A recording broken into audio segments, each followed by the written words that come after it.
네, 글로벌 증시 마감 상황 정리해보고요. 오늘 국내 증시 전반까지 이어갑니다. 프리미엄 미국 주식, 오늘은 특별한 분 한 분 모셨습니다. 작가 겸 경제 유튜버 테이버님 함께하도록 합니다. 안녕하십니까? 안녕하세요. 네, 안녕하십니까? 저희가 사실 구면인데 네. 이 자리에서 보게 될 줄은 몰랐습니다. 그러게요. 이렇게 뭔가 정제된 스튜디오에서 볼 거라고 생각은 안 했었는데 그때 처음 만났을 때는 그죠. 네, 근데 또 이렇게 작가 겸 경제 유튜버라는 타이틀을 많이 달고 또 이렇게 돌아오셔서 영광입니다. 아 그때 저희가 뭐 한 4년 전에 정도. 그랬나요? 4년 전에 한번 뭐 벌써 4년이 흘렀군요. 뭔가 재밌는 거 했었는데 네. 완전 뉴스 같은 분위기에서 네. 뭐 말씀을 드리게 됐네요. 네, 뭐 스튜디오 갖춰진 김에 약간 좀 각 잡고 한번 해보죠. 오늘. 네, 알겠습니다. 알겠습니다. 자, 일단 간밤에 뉴욕 증시는 휴장을 한 걸로 알고 다들 들어오셨을 텐데 최근에 어떤 큰 그림적으로 봤을 때 일단 뭐 대표적으로 많은 분들이 보시는 게 엔비디아 조금 꺾인 거.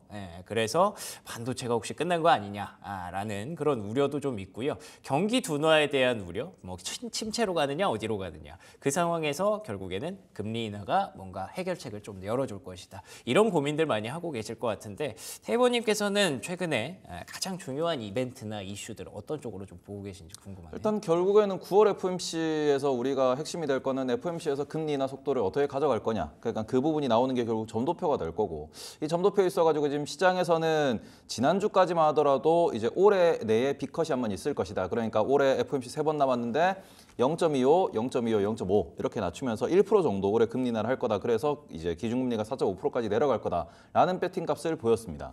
근데 연준 같은 경우에는 지금 뭐 살짝 빅컷에 대한 이야기도 나왔지만 그러고 나오는 경제 지표가 워낙 좋거든요. 이번 주에 나오는 게 이제 제조 PMI 오늘 밤에 나오고요. 그리고는 이틀 뒤 되면은 서비스 PMI 나올 거고요. 그리고는 금요일 같은 경우에는 이제 고용 보고서 나옵니다. 그런 걸 봤는데도 침체 아니네? 라는 얘기가 나와버리면은 그러면 연준에는 9월에도 0.25 낮춘다라는 얘기가 나올 거고 금리를 빨리 낮추면은 결국은 인플레가 반등할 수밖에 없는 조건이고 인플레가 반등한다 그러면은 오히려 연준은 싫어하는 상황이 될 겁니다. 그렇기 때문에 예상컨대 올해 점도표에는 5% 정도가 찍혀 있을 거예요. 그러니까 2회 인하 정도가 찍혀 있을 거다. 그리고는 내년도에도 지금 뭐 시장에서 바라는 거는 3%대까지 내려가자라고 이야기를 하고 있는데 그쵸. 우리가 6월 FOMC에서 나왔던 점도표를 보더라도 그 당시에 나왔던 게 4.2% 정도였거든요. 그러니까 이게 내년까지 금리 인하가 5에서 6회 정도 될 거다라는 게 연준의 지난 점도표였고 네. 그게 현재 경제 지표가 쌓인 거를 놓고 봤을 때 금요일 날 나오는 이제 실업률 혹은 U6 실업률이라고 하는 그 부분. 그러니까 말 그대로 우리가 실업률이 U1부터 U6까지 있다라고 말씀을 드리는데 오늘 아침 확인해 보니까 이제 원래는 실업률이라 그러면은 U1 실업률이라고 하는 그러니까 우리가 지난달에 4.3%라고 나왔던 그 부분에 있어 가지고 이 실업률이 4% 중반대까지 올라왔다. 예. 그리고는 이 부분이 시장에서 이제 점점 더 올라가면은 또 이게 문제가 되는 거 아니냐라고 봤었지만 그쵸. 제가 인베스팅에 그 항상 딱 한 가지는 체크를 하는데 네. 경제 지표에서 별표가 있어요. 네. 별표가 맞아요. 하나일 때 있고 2개일 때 있고 3개일 때 그게 있죠. 하나이던 경제 지표가 2개로 올라갈 때가 있습니다. 맞아요. 이번 달에 봤는데 U6 실업률이 지난달부터 그게 별 2개로 올라갔거든요. 아니 그 U1, U6 그게 차이가 어떤 차이가 있는 거예요? 유언 같은 경우에는 대다수의 사람들에 대해서 설문조사를 하는 거고요. 그러니까 우리가 알고 있는 그 4.3%라는 실업률은 U1인 거죠. 네, 그게 U1이고 U6 같은 경우 여기에서 여러 가지 필터를 씌우는 거다라고 말씀을 드리는데 이 필터들이 다 씌워져 가지고 U6가 최종적으로 당장 이제 일자리가 없으면 문제가 생기는 사람. 그러니까 우리가 저소득층 중에서도 문제가 있는 분들이다라고 볼 수 있는 건데 거기에 실업률이 7% 초반대에서 지난달 기준 7.8%까지 확 뛰었어요. 그러니까 7% 후반대로. 그리고는 코로나 이전 기준으로 놓고 보시면은 이게 2018년, 2017년으로 넘어가면은 그 U6 실업률이 8%대였어요. 그러니까 지금 위험하다까지는 아닌데 이게 그 연준에서도 FOMC에서 한번 그 파월 의장이 언급했던 적이 있습니다. 실업률이 얼마까지 올라갔을 때 경기 침체냐라고 얘기를 했는데 그걸 제가 10%라고 얘기를 했어요. 그 10%가 유언 실업률이 10%까지 가면 경기는 완전히 박살나는 건데 그 상황에서 제가 곰곰이 이제 다른 자료랑 이런 다른 분들의 이런 얘기를 보니까 U6 실업률이 U6 자체가 10%까지 올라가면은 문제가 생기겠다. 그리고 그게 우리가 2010년 초반대에 그러니까 말 그대로 유럽에서 뭔가 이슈가 생기고 그리스에서 뭐 이슈가 생기고 이랬을 때에 미국에서의 실업률이 U6가 그때 당시에 10%를 좀 넘어가는 그런 모습이었거든요. 그냥 지금 이 부분에서 우리가 실업률이라는 거는 갑자기 급등할 수 있다라는 이야기를 합니다. 그렇게 하더라고요. 그렇죠. 그러면서 경기가 안 좋아지면은 취약계층부터 이제 실업이 점점 늘어나는데 그 시그널을 뭘로 볼 수 있냐 그러면은 그 시그널이 U6에서 나올 거고 그게 이번 금요일 날 나올 거다. 그렇죠. 만약에 뭐 8% 중반대까지 이렇게 치솟는 모습을 보인다 그러면은 그러면은 9월달 픽한 얘기도 다시 한번 주장이 되겠죠. 그리고는 시장이 요구하는 빠른 속도의 금리 인하가 이루어질 수 있겠죠. 그러면은 뭐 9월 점도표를 보더라도 시장이 스트레스를 안 받을 겁니다. 다만 그게 데이터가 애매하게 나온 상황에서 연준이 좀만 더 우리가 매파적으로 가자, 좀만 더 시장의 인플레를 누르자라는 그런 관점에서 우리 금리 인하 천천히 할 겁니다라고 해서 약간의 타이밍을 잘못 맞추면은 그렇죠. 그게 시장에 스트레스로 다가올 수 있다. 이게 되게 예민한 부분인 거죠. 그쵸. 예, 이게 연준이 금리 인하를 몇 번 할 것이냐, 얼마나 할 것이냐 이 부분을 놓고 지금 시장이 계속 베팅을 하거나 좀 줄이거나 하고 있는 상황이기 때문에 우리가 좀 봐야 되는 게 좀 많아진 것 같아요. 유식스 실업률도 봐야 되고 연준의 점도표도 봐야 되고 일각에서는 그래서 만약에 뭐 비컷을 하지 않는다면 시장이 또 그 기대치를 못 맞췄기 때문에 좀 무너질 수 있다라는 얘기도 있던데 이 부분은 어떻게 보세요? 그게 8월 초, 7월 기준으로 다시 우리가 시간을 좀 돌려보면은 네. 그때는 비컷이 악재라 그랬어요. 맞아요. 경기 침체를 네. 우리가 인정하는 거다라는 얘기가 나왔고 맞아요. 지금은 비컷 해줘 이러는 거거든요. 네. 결국에 지금 중요한 거는 이렇게 우리가 하나하나에 흔들리는 이유, 이 흔들리는 이유가 단단하지 못한 이유는 주가가 저 위에 떠 있거든요. 그것도 문제예요. 채권도 저 위에 떠 있어요. 네. 그러니까 지금 채권도 선반영을 금리 인하라는 선반영을 다 해놓은 상황이고 주식시장 같은 경우에도 지금 우리가 뭐 엔비디아 뭐 떨어졌다 꺾였다라는 얘기하는데 140불 잠깐 찍고 맞아요. 그러고는 130불대에서 왔다 갔다 하고 있고 지금 110불, 120불 정도 왔다 갔다 하거든요. 고점 기준으로 놓고 봐도 한 10몇 프로 정도.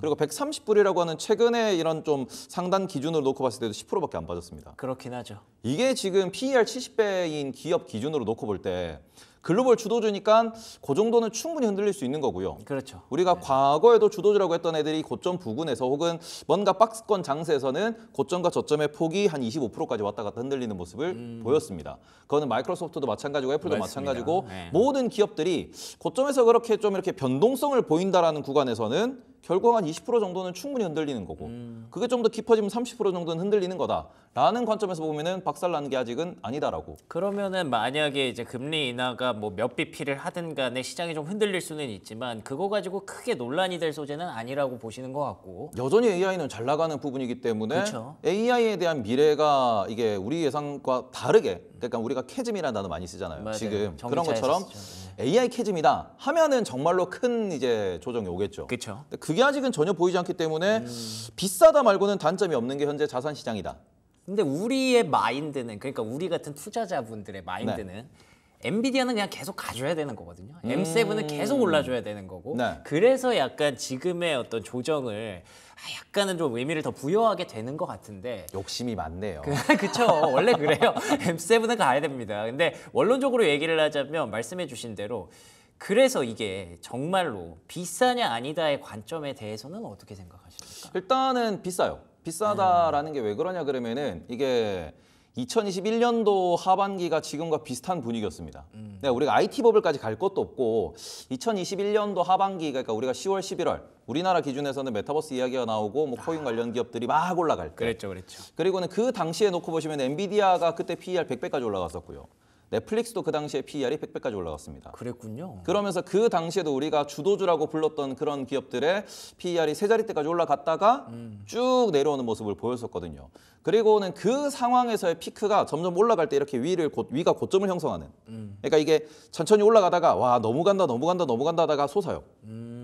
솟았다가 박살이 나죠. 그렇죠. 뭐 여러 가지 우리가 경제로 모형에서도 이야기를 하는 그 고점에서 쭉 밀리는 모습을 보였던 그거를 다시 한번 우리가 곰곰이 생각을 해보시면 그때는 실체 없는 숫자 없는 메타버스 얘기가 나왔고 그랬었죠. 근데 지금은 AI 관련돼 가지고 지금 아마존에서도 알렉사 유료화를 하겠다라고 이야기가 나왔고 우리가 좀 더 디테일하게 봐야 되는 거는 이게 비싸다라는 것이 정당화되어 나가는 과정이거든요. 엔비디아가 비싼데도 안 빠지는 이유는 실적 발표가 날 때마다 지난 분기 대비로 매출이 계속 늘어요. 이익이 계속 늘어요. 예. 네. 그게 늘고 이게 3개월 단위로 15%씩 늘어나는 기업이 글로벌에 없습니다. 없죠. 1년에 15% 성장하면 너무 잘한다 그러는데 3개월에 15%가 느는 기업이 지금 글로벌 주도주입니다. 그리고 그게 다음 분기에도 10% 정도 성장한다. 그리고 내년도에도 우리가 여기서 30-40%더 성장한다. 하다 보니까 그 부분이 비싼 게 정당화되는 구간이고 그 정당화가 우리가 좀 만족하지 못하는 혹은 우리가 매도해야 되는 그런 이벤트로 연결된다라고 하면은 AI가 돈이 안 된다. 예. AI가 막힌다라는 부분이 나와야 되고 그 부분은 현재로서는 조심스럽게 저는 챗GPT 5.0, GPT-5가 나왔을 때 이거 뭐야? 다른 게 없네. 그렇죠. 그러니까 우리가 지금 AI는 오케이인데 그 다음에 AGI라는 부분에 있어가지고 그게 어떻게 나오느냐에 대해서 사람들이 되게 좀 고민을 많이 하고 있습니다. 그러니까 대표적으로는 애플 인텔리전스가 그 대표가 되겠죠. 이걸 어떻게 활용할 것이냐, 어디서 네. 누가 뭘 활용해서 돈을 벌 것이냐 이거에 대해서 지금 계속 궁금해하는 거잖아요. 네. 예. 그런데다가 지금 중간에 엔비디아의 실적이 계속 증명이 됐기 때문에 이렇게 PER이 높은 것을 입증을 해줬던 건데 이번 분기 실적은 발표가 되고 긍정적이었음에도 불구하고 엔비디아 주가가 꺾인 건 사실이란 말이죠. 지난 실적 발표에서도 꺾일 뻔했어요. 근데 지난 실적 발표 때 약간은 그 젠슨왕의 오버가 섞여 있었다라고 많이들 평가를 하는데 네. 스플릿도 호재고요.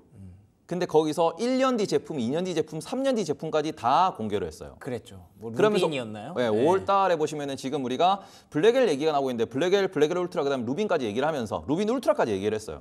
앞으로의 청사진을 다 그려냈습니다. 그러니까 그걸 봤을 때는 이게 너무 땡겼구나 그때. 네. 그리고 우리가 스플릿 하고 난 이후에 140불 잠깐 갔다가 1,400달러죠. 잠깐 갔다가 내려온 거거든요. 예. 그래서 지금 그런 상황에서 지금 5월 달 실적 발표 때의 주가가 90불 정도였던 걸 놓고 생각을 해보면은 그때 이후로 실적이 매출 기준으로 15% 올랐고요. 한 분기 동안. 그리고는 이제 90불에서 15% 정도 올려서 보시면은 100달러 초반대죠. 그렇긴 하네요. 예. 근데 지금 보면은 주가는 20% 정도 올라온 거니까 네. 이게 매출 기준으로 놓고 보면은 주가가 엄청 많이 오른 건 아닙니다. 약간 조금 더 땡겼다가 또 내려온 상황이고 그리고는 꺾였다라는 부분을 꺾일 걸 모두가 알고 있었어요. 근데 지금 핵심이 되는 거는 여전히 그래서 우리가 영업이익 기준으로 놓고 보면은 60%가 넘어갑니다. 그렇죠. 예. 돈을 너무 많이 남겨 먹고 있다라는 거고 경쟁자가 없다라는 점에서 그리고는 엔비디아가 여전히 계속해서 매출을 잘 내기 위해서는 그 뒷단에 있는 실제로 엔비디아에 돈을 주는 빅테크들이 비즈니스 모델을 만들어야 돼요. 그쵸. 알렉사의 구독이 늘어나야 되고 애플 인텔리전스 역시도 유료로 나온다 그러는데 그 부분에서도 구독이 늘어나야 됩니다. 거기서 캐시플로우가 만들어진다라는 게 눈으로 보이면은 안 빠지겠죠. 그러면 여기서 AI 섹터, 엔비디아 포함해서 뭐 애플이라든지 아마존 다 포함해서 지금 만약에 그 포트폴리오 재편을 고민하시거나 뭔가 추가 매수를 고민하시는 분들의 입장이라면 어떻게 좀 배분을 하는 게 좋을까요? 저는 지금은 빠지는 걸 기다려야 된다. 지금 현금이 많은 분들 같은 경우에는 분할 매수를 하시되 분할 매수 비중을 지금은 되게 천천히 가져가셔야 되고 오히려 지금은 우리가 뭐 9월 FOMC 얘기도 했었고 그렇죠. 그다음에는 지금 우리나라 기준으로도 한번 말씀을 드려보겠습니다. 우리나라 기준으로 보시면 일단 이번 주 금요일 날 미국 고용지표 있습니다. 다음 주에 미국에서 CPI 있고요. 그러고 난 뒤엔 우리나라 추석이에요. 그리고 추석 연휴 마지막 날 FOMC가 있고요. 맞아요. 그러고 난 뒤에 그 우리가 추석 들어가기 전에는 국내 선언 만기가 있고 추석 연휴 그 주 금요일 날 미국의 선언 만기가 있습니다. 그리고 그 다음 주에 마이크론 실적 발표했고요. 그럼 9월은 그냥 좀 봐야겠네요. 그렇죠. 그냥. 그리고 네. 그 다음 주가 삼성전자 실적 발표예요. 이렇게 놓고 보시면은 네. 지금 빨리 반등한다 혹은 빨리 우리가 좀 이게 분위기가 반전된다라고 볼 때 추석 지나면 반전할 수 있겠지고 좀 더 늦어진다라고 하면은 삼성전자의 잠정 실적 나올 때까지라고 볼 수 있겠죠. 한 달은 필요하네요. 그럼. 거기서 만약에 하이닉스 실적까지라고 놓고 보면은 10월 말이에요. 예. 그럼 하이닉스 실적 발표 나고 그 다음 주가 그 주에 빅테크 실적도 나오지만 그 다음 주가 미국 대선입니다. 그럼 11월까지는 지금은 현금을 좀 천천히 소비하면서 접근을 하시는 게 좀 현실적이겠죠. 그러니까 저도 지금 1단계는 추석으로 보고 있는데 예. 추석 이후에 반등 없으면 11월까지 계좌 덮어야겠죠. 아. 개인 투자자 기준에서는 우리는 전문 투자자, 우리는 증권사 직원이 아닙니다. 그렇죠. 매일매일 이걸 대응해야 되고 매일매일 나오면서 우리가 실적을 쌓아야 되는 게 아니기 때문에 그렇게 보시면은 지금은 우리나라 기준도 매력적인 가격이고 그런 상황에서 살만한데라고 봤을 때 나스닥이 비싸니까 미국의 주요 이벤트가 너무 많으니까 그리고는 미국의 대선이 마지막 이벤트가 될 것이기 때문에 그런 부분을 놓고 보시면은 지금은 11월까지 열어놓고 현금을 좀 소비하는 물을 타더라도 11월까지 우리가 좀 길게 보면서 물을 타는 전략을 가져가는 게 맞겠죠. 그러니까 장기간으로 본다면 우리가 뭐 하루 이틀 투자할 거 아니고 1, 2개월 투자할 거 아니니까 지금 엔비디아라든지 AI에 대해서 의심의 여지는 절대 없습니다만 이게 사실 사고 물리는 것보다는 이제 사고 나서 오르는 게 나으니까요. 예, 그러니까 시간을 조금 두고 변동성 요인을 제거한 다음에 확인을 한 다음에 접근해도 늦지 않다라는 전략으로 주셨고요. 만약에 그러면 그 구간 동안 나는 도저히 못 참겠다, 손가락을 못 참겠다 하시는 분들에게 어떤 대안이 될 수 있는 그런 업종이나 섹터도 좀 있지 않겠습니까? 저는 대안업종은 일단은 내년도를 생각한다 그러면은 B2B와 B2G에서 투자를 하는 것이 중요하다. B2B는 결국 AI가 될 것이고 그렇죠. B2G 같은 경우에는 에너지 관련돼서 친환경이라든지 원전이라든지 그리고는 계속해서 지금 뭐 변압기 섹터 이런 쪽으로 해외에서 발주가 나올 거예요. 그럼 수출 데이터가 나올 때 그쪽에서 우리가 체크해서 들어가야 될 텐데 저는 그럼에도 불구하고 전 세계에서 지금 가장 강력한 주도주가 누구냐 그러면 엔비디아예요. 그렇죠. 그리고 엔비디아의 가장 좀 이게 매칭이 잘 되는 국내 기업이 뭐냐 그러면 하이닉스입니다. 그러면 내가 만약에 데일리로 트레이딩을 하고 내가 좀 짧은 텀으로 매수 매도를 하고 싶다라고 하면은 엔비디아와 하이닉스를 매매를 하시는 게 맞지 않나. 왜냐하면 항상 우리가 물려도 대장주의 물려라고 얘기를 하는데 그쵸. 내년도까지 대장주가 누가 될 거냐 그러면은 결국 엔비디아가 대장주가 될 거다라고 다들 생각을 할 거예요. 엔비디아 다음이 뭐냐 그러면은 AI 인프라 투자를 한 부분에서 돈을 버는 실체가 있는 기업. 마이크로소프트가 됐든 구글이 됐든 메타가 됐든 애플이 됐든 걔네들이 얼마나 사람들을 많이 모아서 실질적인 AI 서비스를 제공하느냐에 따라 가지고 주도주가 바뀔 겁니다. 그럴 수 있죠. 그럼 그 상황에 놓고 봤을 때 아직까지는 하드웨어 시즌이라고 보시면은 이게 하이닉스와 엔비디아에서 우리가 트레이드를 하시는 게 현재로서는 내년을 생각했을 때 그나마 안전한 매매법이지 않나. 잘못 투자하셨다가 잘못 물리면은 비싼 주식들이 쭉쭉 밀릴 수 있는 그런 상황이다 보니 그런 부분에 대해서는 고민을 많이 해보셨으면 좋겠다. 이렇게 말씀드리고 싶습니다. 알겠습니다. AI 산업으로 지금 우리가 나아가는 과정에 있고요. 지금은 지난해와 올해까지는 아시다시피 그 인프라를 구축하는 과정이었습니다. 반도체 칩으로 계속 엔비디아가 다른 기업들에게 납품을 하면서 AI의 어떤 공장을 세웠던 그런 구간이라고 봐야 될 것 같아요. 근데 거기서 어떤 제품이 나오고 그 제품을 누가 잘 활용할지는 아직은 아무도 모릅니다. 애플이 될 수도 있고요. 아마존이 될 수도 있고요. 메타가 될 수도 있기 때문에 그걸 미리 예측하기보다는 지금 잘 공장을 짓고 있는 업체들에 대한 어떤 투자 고민이 조금 더 필요하겠죠. 그렇지만 그 중간에 조금 변동성은 있을 수 있으니까 9월, 10월은 한번 지켜보시는 전략도 같이 염두에 두시면 좋을 것 같습니다. 혹시 이것 되나요? 어제 그 중간에 어떤 그 간극을 채우는 주제였나요? 2차 전지가 네. 불타게 막 올라갔던데 네. 테슬라와 함께 2차 전지에 대한 어떤 전망은 좀 어떻게 보시는지도 궁금하네요. 일단은 뭐 테슬라도 그렇고 2차 전지도 그렇고 아직까지는 전망에 대해서 이게 돌아섰다라는 게 안 보이고 있습니다. 지금도 말씀을 네. 드렸는데 그래서 지금 유럽 전기차 판매량이나 그다음에는 미국 전기차 판매량 혹은 미국의 자동차 판매량을 놓고 보면은 그게 줄어들고 있어요. 자동차 판매량 자체가. 그러니까 우리가 지금 경기 침체를 걱정하고 고금리 있어가지고 내년도 경기가 안 좋을 거다라고 전망하는 부분은 B2C가 지금 줄어들고 있는 거고 그러네. B2C의 대표가 자동차. 아까 말씀하신 B2B랑 B2G가 아니라 이건 B2C의 네. 영역이니까. 그렇기 때문에 그 부분은 지금은 우리가 수급 공백, 수급 게임으로 보셔야죠. 반도체가 못 갈 때 딱 올라가는 게 세 개가 있어요. 뭐냐 그러면은 바이오, 2차 전지, 밸류업. 사이즈가 큰 섹터들입니다. 그러니까 지금 반도체가 쉬어가는 지수단에서 이런 쉼이 발생하는 상황에서는 2차 전지가 움직일 수도. 어제도 2차 전지가 오르다가 빠질 때 바이오가 올랐습니다. 그리고는 얘네들이 좀 쉴 때는 밸류업이 확 치고 올라가요. 그렇기 때문에 수급상 논리로 놓고 보셨을 때 좀 보셨으면 좋겠고 2차 전지 그러니까 올해 들어서 매달 첫째 주는 올랐어요. 아 그래요? 왜 그러냐 그러면은 선물 시장의 수급 패턴 때문에 매달 첫째 주에는 이게 리밸런싱과 그다음에는 선물에 대한 이런 포지션 포지션 청산 때문에 2차 전지 개별 종목에서 이제 선물 매도가 되는 그런 애들이 중심으로 그렇겠네. 올랐었어요. 실제로 주봉을 보시면은 월 초마다 올랐습니다. 그게 이번에도 반복적으로 발생을 했다. 특히 8월에 반도체가 무너지는 과정에서 엔솔이 수급을 많이 가져갔거든요. 그래서 이게 수익률 게임으로 연결되고 있다라고 조금 체크하셔야 될 것 같고 어제 보고서 나왔습니다. 전기차 뭐 내년도에 얼마까지 팔릴 수 있다. 예. 그게 팔릴 수 있다지 팔린다가 아닙니다. 그렇죠. 네, 그 단기적으로 보셨으면 좋겠습니다. 알겠습니다. 2차 전지에 대한 관점까지 반도체 바이오 그리고 또 2차 전지 밸류업이 시장에서 계속 분할을 좀 하고 있는데 수급적인 논리에서 이해하는 게 낫겠군요. 그러면 지금까지 글로벌 증시와 국내 증시 전망까지 함께 해봤고요. 작가 겸 경제 유튜버 테이버님과 함께했습니다. 오늘 좋은 말씀 고맙습니다. 네, 그러면 이어서 국내 증시 전망으로 넘어가 보도록 하죠. 브리핑 서울 최인 앵커와 함께합니다.